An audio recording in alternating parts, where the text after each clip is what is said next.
안녕하세요. 네, 행복한 안식일입니다. 멀리서 또 오셨네요.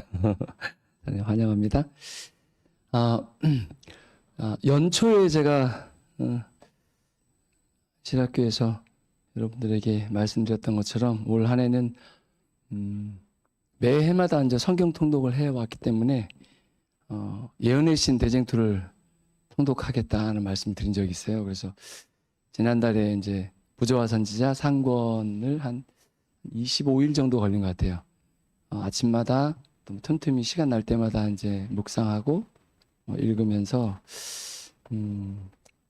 책을 이제 띄었으니까 책거리를 해야 되잖아요. 그래서 책을 띄면서 받은 은혜를 이 시간 잠깐 나눴으면 좋겠다 생각하고 말씀을 준비했습니다.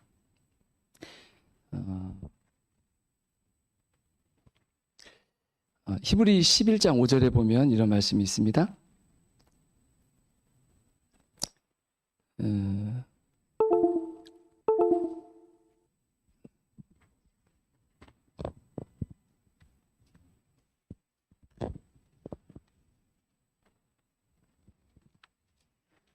히브리서 11장 5절입니다.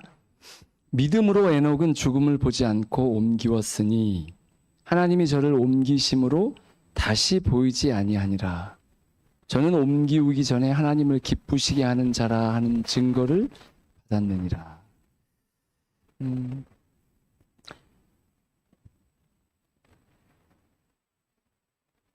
에녹이 살던 당시가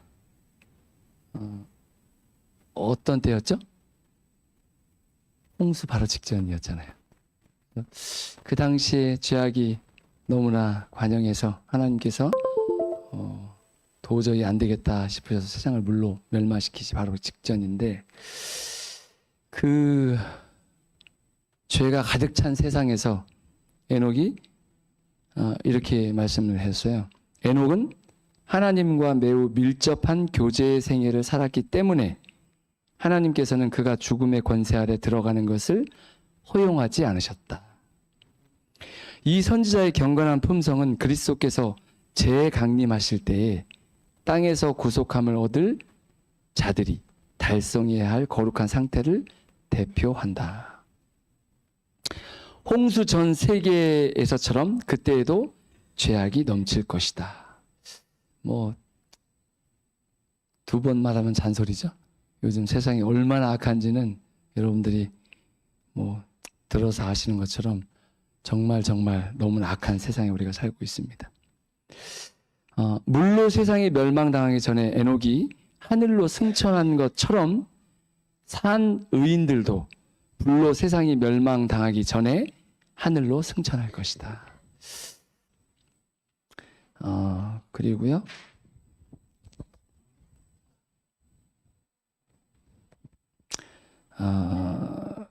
여기 이제 아브라함에 대해서 또 읽으면서 참 많은 은혜를 많이 받았습니다. 하나님의 벗 아브라함은 우리에게 훌륭한 모본을 보여주었다. 그의 생애는 기도의 생애였다. 그는 장막을 치는 곳마다 그 근처에 제단을 세우고 장막에 유하던 모든 사람들을 불러 조석으로 희생 제물을 드렸다. 그러니까 아브라함이 믿음의 조상인 이유는 끊임없이 하나님 앞에 자신의 연약함을 깨닫고 하나님을 찾았던 것 같아요. 그래서 그가 옮겨 다닌 장소마다 그가 옮겨갔는데도 여기가 아브라함이 지나갔던 곳, 살았던 곳이라는 것을 사람들이 다 알 수 있을 정도로 그가 끊임없이 하나님 앞에 제단을 쌓고 경배를 드렸던 장면들을 우리가 알 수 있습니다. 아브라함은 남쪽으로 여행을 계속하고 있었는데 그의 믿음은 다시 시험을 당하였다. 하늘은 비를 내리지 않고 시냇물은 골짜기에서 흐르기를 그치고 들의 풀은 시들었다. 양떼들과 가축떼들은 목초를 얻지 못하였고 기근은 온 장막을 위협하였다. 하나님께서 가라고 하셨고 명령에 순종해서 갔는데 하나님께서는 아브라함과 그 일행에게 기근을 주셔요. 고난에 고난이 연속될 때 아브라함이 어떻게 할 것인지를 모두 열심히 주시하고 있었다. 아브라함이 속해 있는 이 일원이 한 1000명이 넘었다고 그래요. 그러니까 굉장히 큰 부족이었죠, 그죠? 근데 그 많은 사람들이 이 어마어마한, 어떻게 보면 최악의 상황이잖아요. 왜냐하면 아브라함이 무역을 하는 사람이 아니었고 가축을 기르는 사람이었단 말이에요. 가축을 기르는 사람인데 비가 오지 않고 그 시냇물에 양들에게 이제 줘야 될 물이 다 말라버리고 목초지에는 풀이 다 시들어버리고, 참 정말 최악인 거예요. 최악인 상황에 그가 어떻게 할 것인지를 그 옆에 있는 식구들이 다 아브라함만 쳐다보고 있는 거예요. 과연 어떻게 할까? 아브라함은 섭리의 인도를 설명할 수 없었으며 장래의 유업을 실감하지 못하였다. 그러나 그는 내게 복을 주어 내 이름을 창대케 하리니 너는 복의 근원이 될지라 하는 약속을 굳게 붙잡았다. 그는 열심히 기도하며 어떻게 그의 백성과 양떼의 생명을 보존하는지를 생각하였으나 환경이 하나님의 말씀에 대한 그의 믿음을 뒤흔들도록 허용하지 않았다. 하나님께서 당신의 백성들이 시련을 당하도록 허락하시는 것은 자신들의 성실성과 순종으로 그들 스스로가 영적으로 부요하게 되며 그들의 모분이 다른 사람들에게 힘의 근원이 되도록 하기 위함이다. 우리가 살아가면서 때때로 당하는 시련들과 어려움들이 있는데요. 그것은 우리를 영적으로 부요하게 하고 우리 주변에 있는 사람들에게 모본이 되게 하기 위해서 그런 것들을 허락하신다는 거예요. 그러니까 우리가 그런 시련이 왔을 때는 어떻게 해야죠? 보통 사람들이 어려운 일들이 오면 어떻게 하죠? 그 원인을 찾으려고 그래요. 누구 때문에 이런 거야? 불평하고 원망하고 때로는 하나님을 불신하기까지 합니다. 그러니까 그것은 빛을 가리는 것밖에 되지 않는 거예요. 그러니까 아브라함은 그러한 순간에도 그의 믿음을 뒤흔들도록 자신을 허용하지 않았다는 거예요. 나 여호와가 말하노라. 너희를 향한 나의 생각은 내가 아나니 재앙이 아니라 곧 평안이라. 우리의 믿음을 격렬하게 시험함으로 하나님께서 우리를 버리신 것처럼 보이게 하는 바로 그 시련들은 우리가 우리의 모든 짐들을 그분의 발 아래 놓고 그 대신 그분께서 우리에게 주실 평안을 경험하도록 우리를 그리스도께로 더욱 가까이 인도하기 위함이다. 하나님께서 끊임없이 말씀하십니다. 내가 너희한테 주려고 하는 것은 재앙이 아니라 평안이다.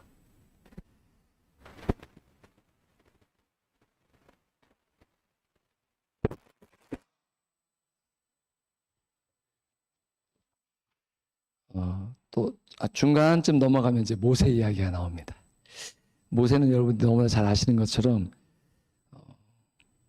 이 땅에 거한 사람 중에 가장 온유한 사람이라고 하죠. 이것을 읽기도 하고 또 그 휴대폰에서 이게 예언의 낭독하는 게 있어요. 그걸 듣기도 하면서 모세가 얼마나 정말 겸손하고 위대한 사람이었는가를 제가 이렇게 막 느끼게 되면서 어떻게 이렇게 할 수 있을까? 뭐 며칠에 한 번씩 끊임없이 모세를 괴롭히잖아요. 백성들이 와서 끊임없이 와서 원망하고 불평하고 왜 우리를 애굽에서 끌어내갖고 왜 이 광야에서 우리로 하여금 죽게 하느냐. 그 원망 한두 번도 아니고 끊임없이 해요. 끊임없이. 그럴 때마다 모세는 그들에게 어떻게 보면 막 이렇게 대꾸해서 뭐라 할 수 있을 것 같은데 그런 말을 하지 않고 조용히 하나님 앞에 무릎을 꿇습니다.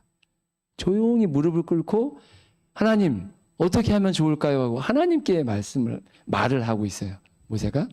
이런 걸 보면서 참 우리가 참 이런 어떤 모세와 같은 일을 당하면 우리는 상대해서 우리가 싸우는 경우가 많잖아요. 그죠? 말로 막 다투고. 그런데 모세는 이런 걸 보면서 이렇게 이런 순간에 정말 입을 다물고 그들에 대해서 끊임없이 그들을 애정을 가지고 그들을 불쌍히 여기고 하나님께서 여러 번 모세에게 얘기하죠. 야, 다 쓸어버리자. 다 쓸어버리고 너를 통해서 다시 내가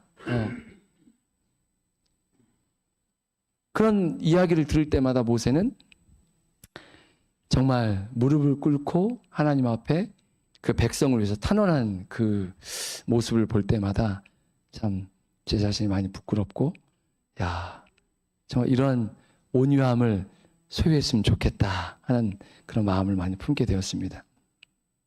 모세는 양떼를 몰고 이 한적한 곳으로 이리저리 다니면서 압박받는 그의 백성들의 형편에 대하여 깊이 생각하고 그의 조상들을 인도하신 하나님의 손길과 선민의 유업에 대한 약속들을 하나하나 헤아려 보면서 밤낮으로 이스라엘 백성을 위하여 기도드렸다. 하나님의 목적은 인간의 교만심을 부끄럽게 하는 방법으로 성취되어야만 하였다. 구원자는 비천한 목자로서 손에 지팡이만을 가지고 갈 것이나 하나님께서 그 지팡이를 당신의 권능의 상징으로 삼으실 것이었다.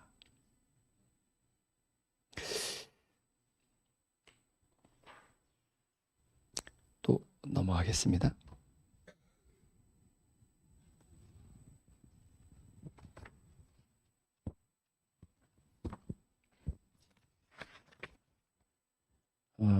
이 부분은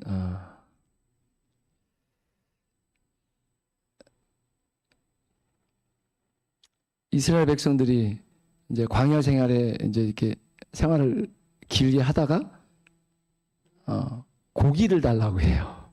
우리한테 고기 이제 그 애굽 그 불가마 옆에서 고기 먹던 거 뭐 파와 뭐 부추와 뭐 이렇게 얘기하면서 그거에 대한 내용인데요.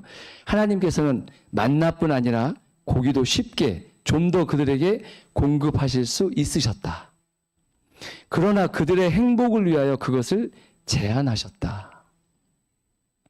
많은 사람들이 애굽에서 먹었던 자극성 식물보다 그들에게 더 필요하고 적합한 음식을 공급하는 것이 그분의 목적이셨다. 왜곡된 식욕을 보다 건전한 상태로 회복시켜 그들로 하여금 태초의 인류를 위하여 준비된 음식, 곧 하나님께서 에덴 동산에서 아담과 하와에게 주셨던 땅의 열매를 즐겨 먹도록 하고자 하셨다. 하나님께서는 그 백성들에게 아마 날마다 고기를 주실 수도 있으시죠. 그죠? 전능하신 분이기 때문에 가능한 일이지만 하나님께서 그들에게 원하셨던 것은 다시 창조 때 에덴 동산에서 그들에게 허락하셨던 그 음식, 그걸 주기를 원하셨어요. 그래서 천사들이 먹던 만나까지도 주셨고요. 근데 이 사람의 욕망과 욕심은 끊임이 없는 것 같아요. 감사보다는 그 욕망을 채우기 위해서 또 다른 것을 계속 끊임없이 달라고 하는 그 금지된 것을 갈망하는 그 마음, 그것이 어쩌면 죄가 그렇게 맞는 것 같습니다. 하나님은 그것을 좀 더 쉽게 하나님의 말씀에 순종하도록 하시기 위해서 이 먹는 것까지도 제한하셨는데 그 금한 것을 이렇게 했을 때 그들이 매출하기를 허락하시고 너무 원하니까 우리 아이들이 가끔 가다가 부모들은 위험해서 또 아이들의 건강을 생각해서 안 주는 것들이 있잖아요. 또 안 먹이는 것들이 있잖아요. 가지 말라는 것들이 있고. 근데 너무 그걸 원해요, 우리 아이들이. 그럼 어떻게 하죠? 그냥 또 한 번씩 이렇게 허락하죠, 부모들이. 마음이 약해지고 그런 하나님의 모습을 또 잠깐 볼 수 있었습니다.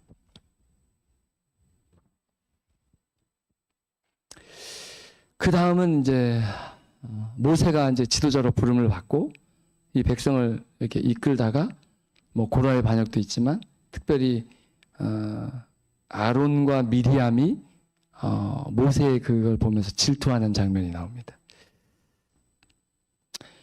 하나님께서는 모세를 택하시고 당신의 성령을 부어주셨다. 그러나 미리암과 아론이 불평함으로 인하여 하나님께서 임명하신 그들의 지도자에게 뿐 아니라 하나님에게까지 불충한 죄를 범했다. 이걸로 인해서 미리암이 몸에 뭐가 생기죠? 문둥병이 생겨요. 그래서 이 이스라엘 백성에게서 일주일 동안 분리되는 일들이 있습니다. 그런 걸 하나님께서 허락하시고 또 낫게 하시죠. 질투는 인간의 심중에 존재할 수 있는 가장 악마적인 특성의 하나이며 그 결과는 가장 불행한 것 중에 하나이다. 현우는 부는 화를 내는 걸 말해요. 부는 잔인하고 노는 창수 같거니와 투기 앞에야 누가 서리오라고 말했다. 하늘에서 불화를 처음 일으킨 것은 질투심이었고 그것에 빠지는 것은 인간에게 말할 수 없는 화를 가져왔다. 시기와 다툼이 있는 곳에는 요란과 모든 악한 일이 있음이니라. 야고보 3장 16절에 있는 말씀입니다. 하나님께서 우리에게 형제를 판단하는 일을 허락하지 않으셨어요. 그래서 우리가 이게 가정생활이나 또 직장생활이나 교회생활을 하다 보면 우리의 생각과 어떤 그 기준에 맞지 않을 때가 있어요. 그럼 우리는 어떻게 하죠?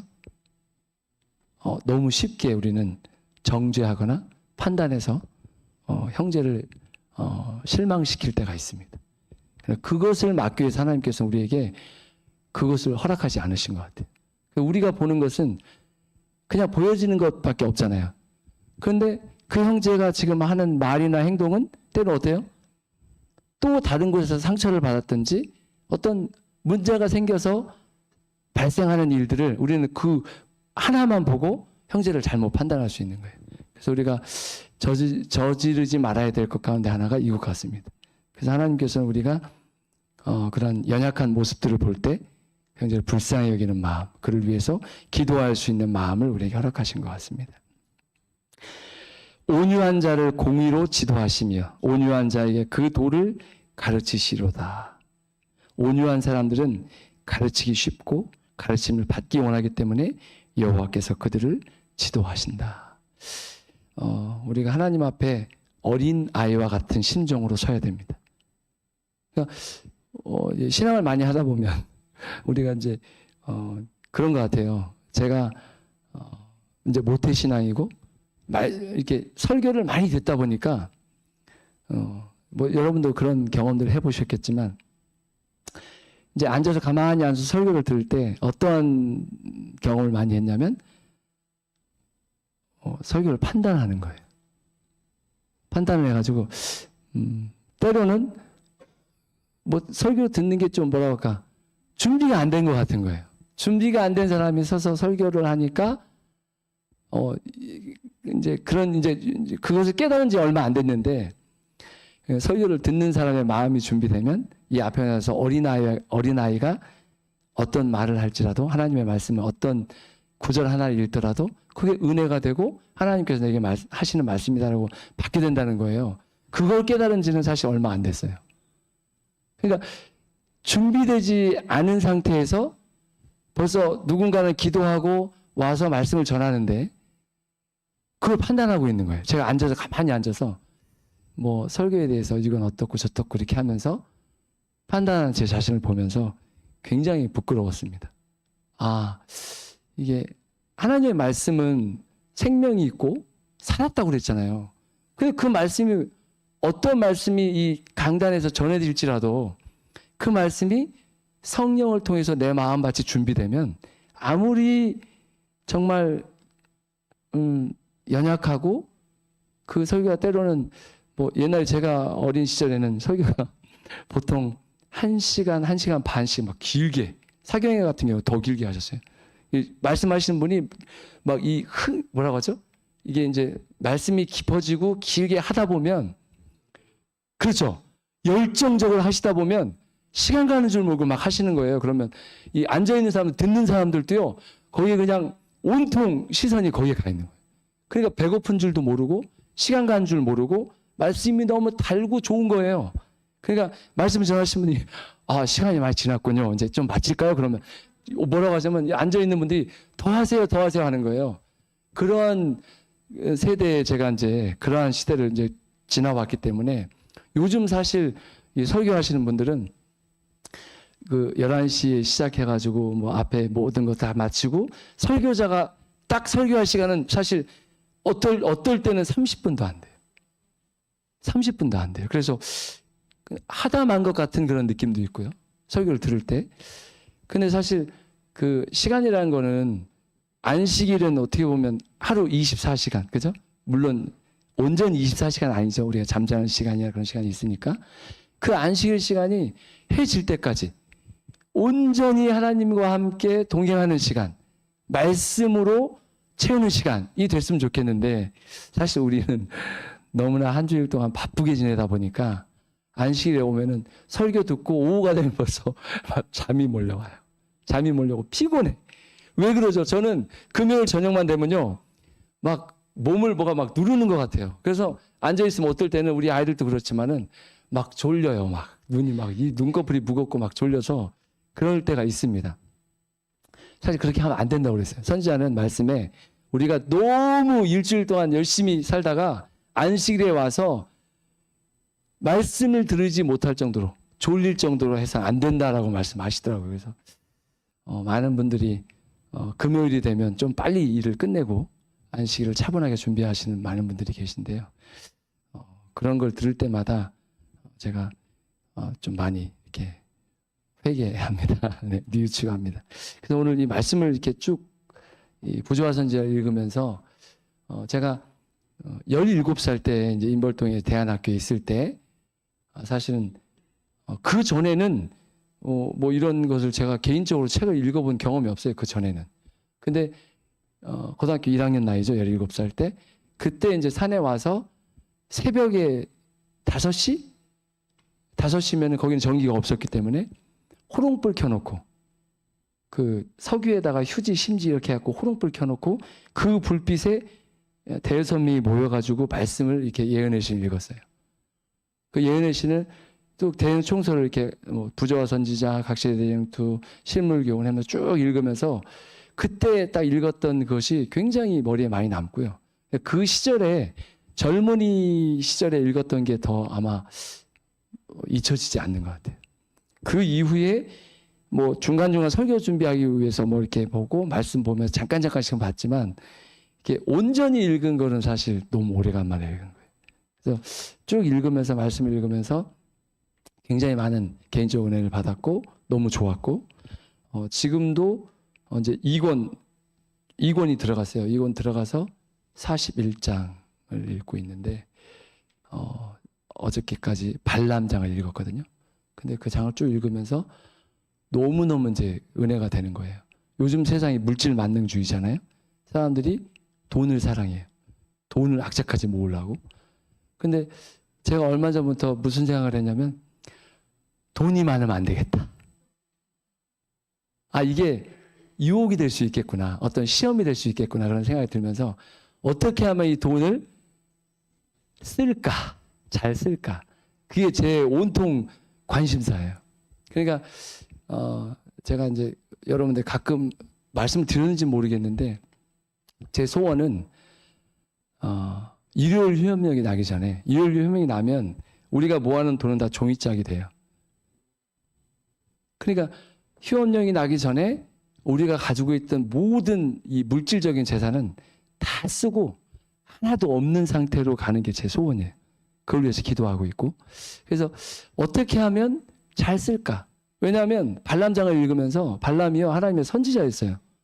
선지자였는데 이 물질 그들이 가지고 왔던 그 많은 보물과 돈 때문에 현혹돼 가지고 하나님의 품에 가지 말라고 그랬어요.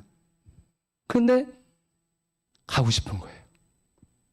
가지 말라고 했는데 가고 싶은 거예요. 하나님의 선지자가. 그래서 하룻밤 더 머무르라고 해요. 하나님이 뭐라고 하시는지 보겠다고. 말이 됩니까 이게?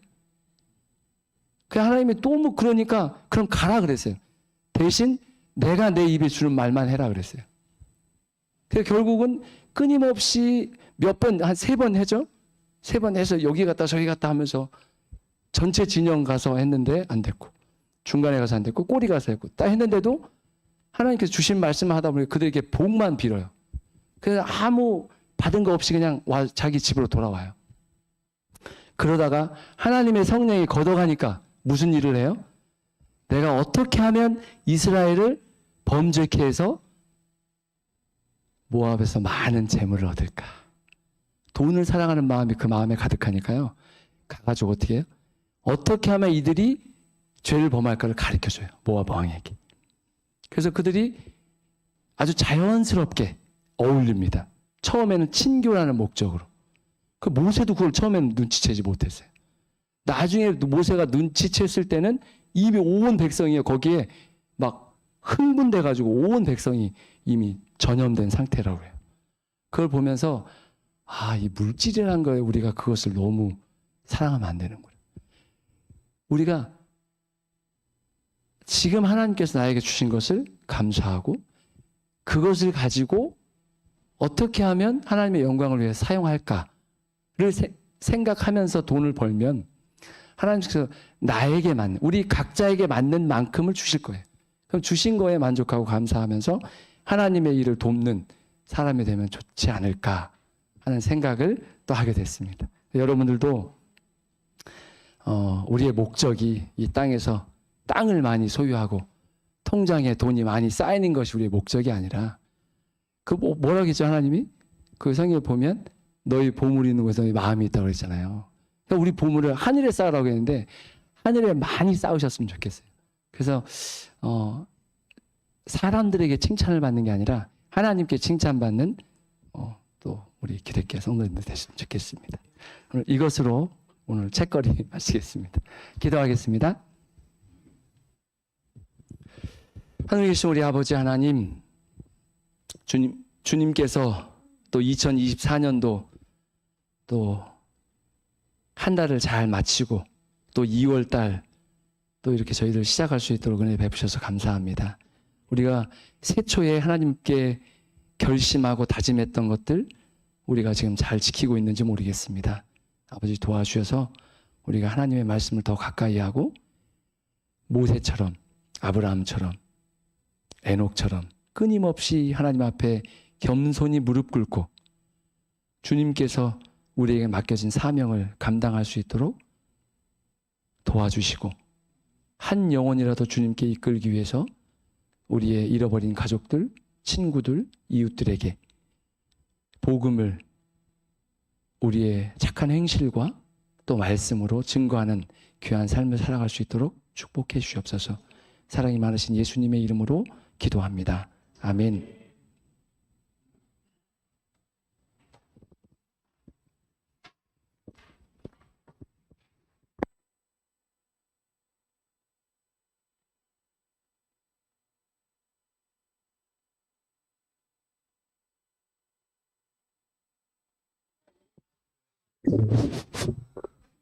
네, 조심해서 돌아가시기 바랍니다. 내일 다시 뵙도록 하겠습니다.